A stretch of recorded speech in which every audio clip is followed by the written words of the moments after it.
ano dito sa job mo, sa yung ano ba yung desire mong trabaho, 'di ba? So, para makuha mo 'yun, 'di ba? Kailangan mong namnamin kung ano yung mga kailangan mong ano ba yung mga ingredients na laman nung trabaho, nung pangarap mo, ano ba yung gustong-gusto mo talaga, 'di ba? So, ano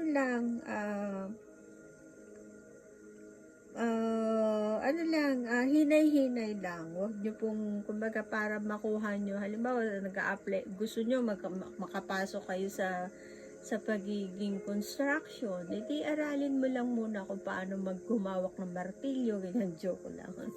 So, okay?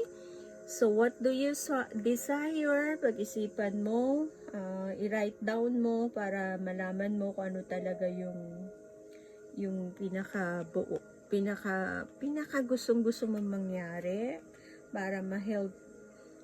Yan.